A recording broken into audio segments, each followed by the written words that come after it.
أعوذ بالله من الشيطان الرجيم.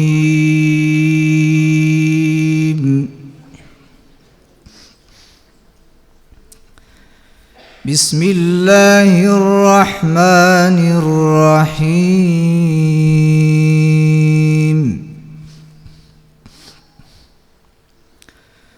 وسيق الذين اتقوا ربهم إلى الجنة زمرا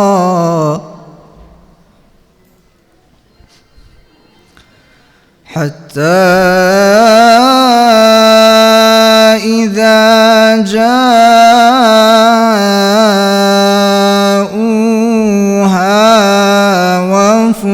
فتحت أبوابها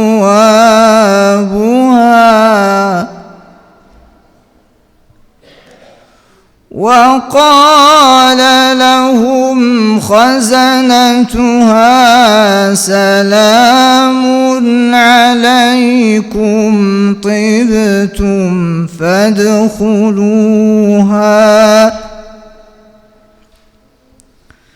سلام عليكم طبتم فادخلوها خالدين.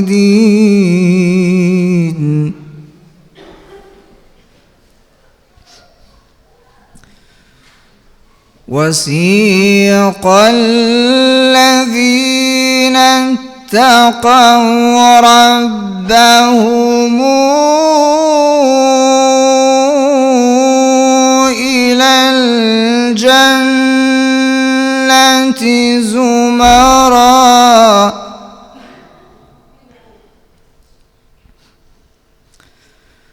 حتى إذا جاءوها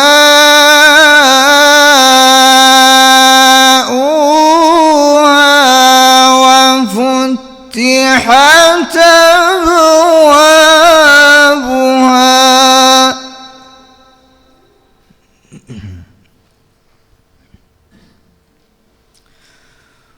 وقال لهم خزنتها سلام عليكم طبتم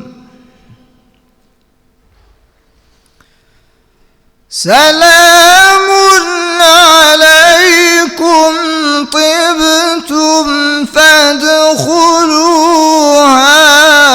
خالدين.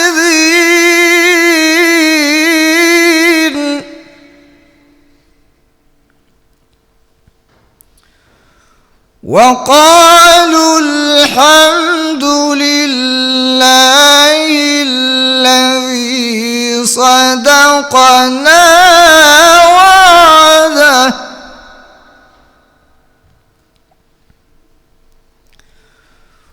وأورثنا الأرض نتبوأ من الجنة حيث نشاء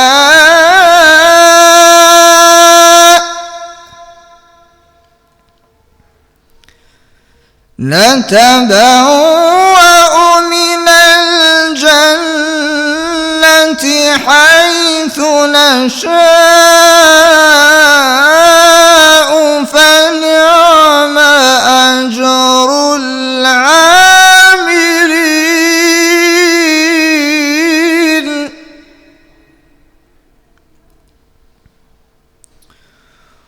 وترى الملائكة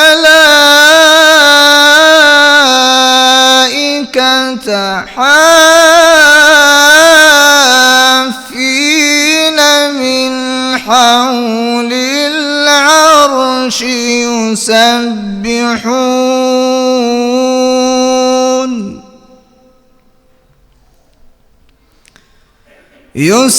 يسبحون بحمد ربهم وقضي بينهم بالحق وقضي بينهم بالحق وقيل الحمد لله رب العالمين.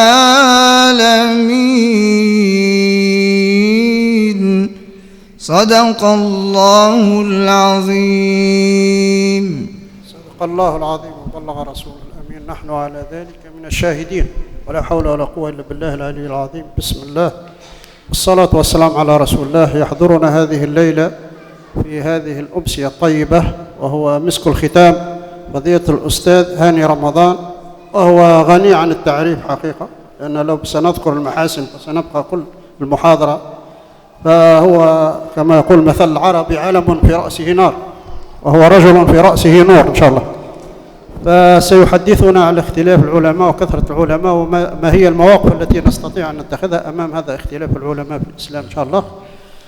Notre frère Hani Ramadan, que tout le monde le connaît, Inch'Allah, avec certitude. Donc, il va nous parler ce soir de l'attitude, quelle attitude devant la diversité des savants musulmans, des savants en général.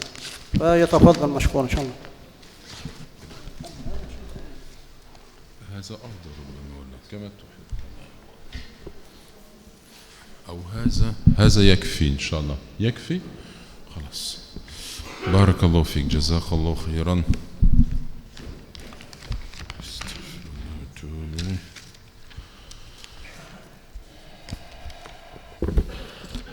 بسم الله الرحمن الرحيم. الحمد لله رب العالمين، والصلاة والسلام على أشرف المرسلين. نشهد أن لا إله إلا الله، ونشهد أن محمدا عبده ورسوله وخليله وصفيه وحبيبه صلى الله عليه وسلم. أيها الإخوة والأخوات، السلام عليكم ورحمة الله وبركاته. Donc autour de cette thématique qui m'a été proposée ce soir, Inch'Allah, quelle attitude devant les divergences des savants? D'abord, il y a une première chose qu'il faut mettre en avant, c'est que la division au sein de cette communauté est quelque chose qui est absolument rejeté en islam.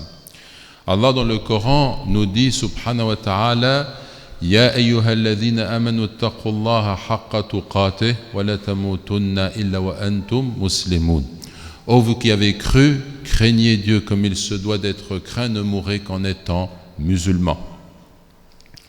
Donc il est question de la piété, de at-taqwa. Et puis le Coran poursuit et dit: wa'tasimu bihablillahi jami'an wa la tafarraqu.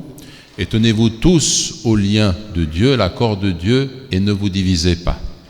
Donc on a un premier plan qui est celui de notre relation à Allah, qui est fondé sur at-taqwa, la piété, la crainte d'Allah subhanahu wa ta'ala, la conscience de sa proximité, d'agir dans le sens qu'il nous observe, et donc de suivre pour cette raison le droit chemin, en évitant de s'écarter dans les chemins de traverse, et en suivant précisément l'istiqama, c'est-à-dire la rectitude dans le comportement et dans l'action. La piété va se traduire par tout cela en islam. Et l'une des conséquences de la piété, de la crainte, c'est précisément d'observer les commandements divins. Et un commandement divin ici, qui suit, c'est de nous dire: wa'tasimu bihablillahi jami'an. Cette corde, si on se tient tous à cette corde de façon évidente, eh bien on ne va pas se diviser, parce que nous avons un seul livre, nous avons une seule référence qui est notre Coran. Et en fait, al-habl, cela a été défini comme étant l'engagement que nous avons vis-à-vis de notre Créateur. Le fait que nous soyons musulmans est lié à cette foi qui nous est commune. Mais al-habl, dans les traditions, c'est le Coran. C'est-à-dire que on se tient tous au livre de la révélation et on ne doit pas se diviser autour de ce livre. Il y a un hadith qui va dans ce sens et qui nous montre quelle est la modalité qui nous permet, nous, en tant que musulmans, de rester unis, de ne pas diverger autour de ce livre qui nous est commun. Dans ce hadith, le prophète nous explique, sallallahu alayhi wa sallam, que nous devons aider nos frères. Et Dieu va nous porter son aide autant que nous serons capables, nous, d'aider nos frères. Que si je cache la faute de mon frère, Dieu va cacher ma faute. Si je protège mon frère, Dieu me protégera. Si je lui viens en aide, Dieu me vient en aide. Et Dieu apporte son secours aux croyants, aux serviteurs, dans la mesure où lui porte son secours à son frère. Vous connaissez le hadith. Et puis le messager de Dieu poursuit et nous dit, et celui qui recherche, qui emprunte un chemin de la connaissance, Dieu lui facilite le chemin qui conduit au paradis. Parce que par la connaissance, il va connaître ce qui est le bien, ce qui est le mal, ce qu'il faut suivre, et il va connaître ce chemin. Quand je veux m'orienter en fonction d'un itinéraire, eh bien je dois connaître le parcours. C'est une question de connaissance. L'islam, c'est essentiellement une question de connaissance et de savoir. Et alors ensuite, le Coran, le hadith poursuit, après nous avoir dit en substance ce que j'ai énoncé là, il nous dit وَمَا اجْتَمَعَ قَوْمٌ فِي بَيْتٍ مِّن بُيُوتِ اللَّهِ يَتْلُونَ كِتَابَ اللَّهِ وَيَتَدَارَسُونَهُ بَيْنَهُمْ إِلَّا نَزَلَتْ عَلَيْهِمُ السَّكِينَةُ وَغَشِيَتْهُمُ الرَّحْمَةُ وَحَفَّتْهُمُ الْمَلَائِكَةُ وَذَكَرَهُمُ اللَّهُ فِي مَنْ عِندَهُ. Et un peuple ne se réunit jamais dans une maison d'entre les maisons de Dieu, récitant ensemble le livre et l'étudiant ensemble, sans que la sakina, la paix, ne descende sur eux, sans que ne les couvre la miséricorde d'Allah, sans que les anges ne les entourent et sans que Dieu ne les mentionne à ceux qui sont auprès de lui. Donc c'est comme s'il nous disait, vous devez rester frères, vous devez préserver votre unité et je vous donne la modalité, c'est de vous retrouver autour du livre de Dieu, autour du Coran, par le fait de le lire, de l'étudier, de l'apprendre. Et si vous voulez savoir quel est le thermomètre qui nous permet de mesurer la force de l'union, de l'unité d'une communauté, vous avez un critère à partir de ce hadith qui est tout à fait clair et visible, c'est de voir dans quelle mesure les membres de cette communauté se retrouvent autour du livre de Dieu. Est-ce qu'ils étudient le livre de Dieu? Est-ce qu'on enseigne le livre de Dieu à leurs enfants? Est-ce qu'ils apprennent par cœur le livre de Dieu? Est-ce que lorsqu'ils ont des personnes comme notre imam Jeddou qui vient à l'instant de diriger la prière et qui nous a fait cette lecture, cette très très belle lecture, vous avez la chance d'avoir des imams et des gens qui sont susceptibles de transmettre ce savoir. Est-ce que les musulmans, les croyants se retrouvent dans les cercles qui sont organisés? Voilà la modalité. Mais si dans une communauté on a affaire à des gens qui tournent le dos au Coran, qui s'orientent vers la recherche continue des divertissements, des plaisirs, de la vie matérielle, il est impossible de construire une unité sur cette façon de vivre. Et à plus forte raison, on comprendra pourquoi il y aura des divergences qui vont s'installer au niveau de la communauté. Innamal mu'minuna ikhwatun fa aslihu bayna akhawaykum wattaqullaha la'allakum turhamun, dit le Coran. Les croyants ne sont que des frères, établissez la concorde entre vos frères et craignez Dieu, peut-être vous serait-il fait miséricorde. Donc cela signifie que le musulman, dans sa communauté, il ne doit pas seulement se réconcilier avec son frère, mais il doit observer ce qui se passe autour de lui. Et lorsqu'il voit qu'il y a des dissensions, qu'il y a des désaccords, il doit se soucier de corriger la chose. Le Coran le dit, et il nous dit, faites attention, parce que lorsque dans la communauté il y a de la division, c'est comme si, étant sur un navire, j'observe que dans la coque, il y a une brèche, et l'eau commence à entrer. Je ne peux pas rester comme cela à regarder l'eau qui entre en considérant que ce n'est pas mon affaire. Pourtant, c'est ce que beaucoup de musulmans font. Ces musulmans sont divisés, ils se disputent, ils ne sont pas d'accord. Ce n'est pas mon affaire, c'est ton affaire, parce que nous sommes une communauté et parce que l'union dans cette communauté, c'est une affaire de foi et de piété. C'est une obligation. Wattaqullah, Dieu le répète, et craignez Dieu. Vous n'avez pas l'option, le choix de vous diviser. Vous n'avez que l'obligation de rester unis et de préserver cette union. Je pense que ce point-là, il est important de le mettre en avant. Ensuite, Je ne vais pas le faire ce soir, mais je vous renvoie à la sourate 49, Al-Hujurat, versets 10 à 13, où il y a aussi là un mode d'emploi qui nous est donné pour éviter tout ce qui va causer des fractures au sein de la communauté, comme par exemple le fait de se railler, de se moquer d'autrui, le fait de dénigrer autrui, le fait d'insulter autrui, le fait d'avoir de mauvaises pensées et conjectures contre autrui, et puis bien entendu aussi, comme vous le savez, la calomnie, c'est-à-dire le fait de dire du mal d'autrui. En islam, je n'ai pas le droit de dire de quelqu'un du mal derrière son dos, même si ce que je dis est vrai. Il y a des exceptions qui concernent des situations particulières. Par exemple, je me retrouve devant le juge. Alors il faut porter témoignage et le coupable n'est pas là. Donc dans ce cas-là, je vais porter mon témoignage. Les ulama ont énoncé ce genre d'exception. Quelqu'un fait une demande en mariage. Il se présente, il veut savoir est-ce que le futur conjoint a tel ou tel défaut. On peut découvrir certaines choses dans le but de favoriser ou bien d'empêcher un mariage qui aurait des conséquences difficiles du fait de l'ignorance de tel ou tel défaut du conjoint potentiel. Par conséquent, il y a des cas où on va pouvoir parler de ça. Mais en règle générale, observez cela, mes frères et sœurs en islam. Les hommes et les femmes, lorsque quelqu'un vient à vous et vous dit du mal de quelqu'un d'autre, vous n'avez pas la possibilité de dire, d'écouter ce mal, de partager ce péché. Vous devez lui dire, arrête, un tel n'est pas là, on ne dit pas du mal de quelqu'un en son absence, c'est cela même la calomnie. Est-ce que réellement nous observons cette règle ? Vous allez voir que même sans nous en rendre compte, dès qu'on est assis entre nous, on peut parler au début de choses intéressantes, puis tout d'un coup, sans s'en rendre compte, on évoque une personne qui est absente et on tombe dans le piège sans s'en rendre compte. Ensuite, cette personne peut entendre qu'on a parlé d'elle, qu'on l'a dépréciée, et cela va occasionner des tensions, une forme de haine, de rejet au sein de la communauté. Que veut l'islam ? L'islam, il veut nous purifier de tout cela, au niveau de la parole, au niveau des sentiments, être entier, transparent. Si je vois chez mon frère ou ma sœur quelque chose qui n'est pas bon, je le prends à part et je lui dis, je t'aime en Dieu, mais je n'aime pas ce que tu fais. Et je ne vais pas le dire à tout le monde, je ne vais pas commencer à faire des détours à droite, à gauche, pour polluer l'atmosphère sociale de la communauté et faire en sorte qu'on finisse par étouffer dans une atmosphère qui est mauvaise pour tous, comme vous pouvez vous en rendre compte.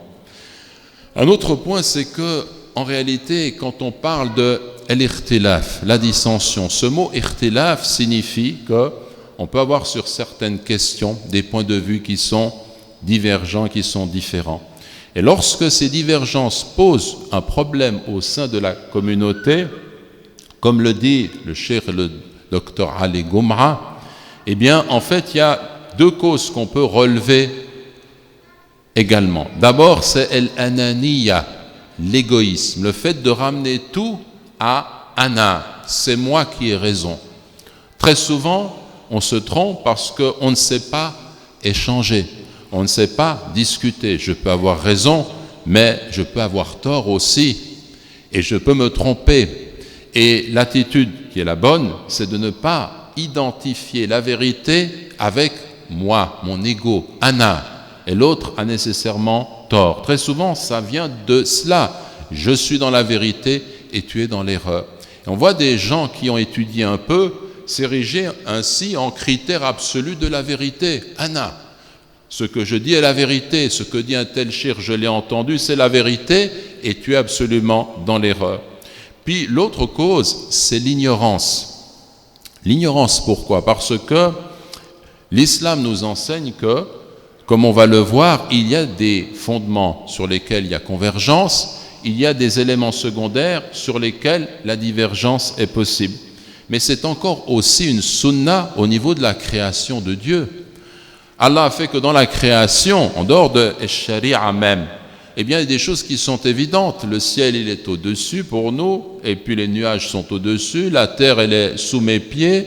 J'observe que cette mosquée, pour être bâtie et pour être tenue de cette façon-là, des piliers. Il n'y a personne qui va nier les évidences qui sont relatives aux choses que nous pouvons observer de façon très très claire. Mais il y a beaucoup de choses où on va diverger. Quand quelqu'un est malade, par exemple, il va chez le médecin, la maladie est grave, il va avoir un diagnostic, mais cela peut lui causer un doute. Il va avoir un autre médecin qui va avoir une autre idée. Un groupe de médecins peuvent se trouver sur un cas particulier, échanger leurs avis, et au bout d'un certain temps, ils disent on n'opère pas, il y a un doute, on n'est pas tous d'accord. Donc ça fait partie des choses de la vie. Allah a voulu que dans notre vie, il y a une part où nous avons des certitudes, il y a une part où justement, c'est la richesse même de la recherche, de la liberté qui est laissée à l'intelligence humaine de découvrir, d'échanger, de confronter des propos. Et ça, ce n'est pas négatif, ça c'est voulu même par notre Créateur subhanahu wa ta'ala. D'ailleurs, au niveau de Al-Qada, lorsqu'il s'agit de porter un jugement, vous connaissez le hadith rapporté par Al-Bukhari qui nous montre que lorsque celui qui fait un ijtihad trouve la bonne solution, il a 2 récompenses. Et s'il se trompe, il a une récompense. On reporte également cette même tradition rapportée par Ad-Daraqutni qui dit que celui qui se trompe, il a 2 récompenses et celui qui a trouvé la bonne solution, il a 10 récompenses. Une autre version qu'on trouve également dans notre tradition qu'on peut citer au passage. Mais ce qui est important, c'est d'observer que notre prophète lui-même, sallallahu alayhi wa sallam, nous montre que cette erreur-là, eh bien, quelqu'un qui fait un effort pour trouver une juste réponse à une situation, pour trancher au niveau du jugement et se trompe, il est récompensé. Donc on a là aussi un élément qui est important pour nous et qui nous permet de comprendre qu'il ne peut pas être question dans notre religion de condamner celui qui, réfléchissant, a une opinion qui est divergente par rapport à nous, mais au contraire qu'il faut se rappeler que cela entre dans l'esprit même de l'islam, à savoir qu'il ne faut pas condamner, il ne faut pas rejeter, il ne faut pas haïr, il ne faut pas créer par ses comportements une scission au sein de la communauté. C'est comprendre les choses à l'envers, contrairement à ce que disent les principes de l'islam. Et donc, je peux maintenant aborder avec vous quelques aspects de l'éthique de la différence. Et pour cela, j'aime revenir au traité qu'a écrit l'imam Hassan al-Banna, rahimahullah, Risalat al-Ta'alim, le traité des enseignements, où il a donné 20 principes. Et dans le 8e principe, il nous donne un élément concernant l'éthique du désaccord. Alors il nous dit ceci: والخلاف الفقهي في الفروع لا يكون سببا للتفرق في الدين ولا يؤدي إلى خصومة ولا بغضاء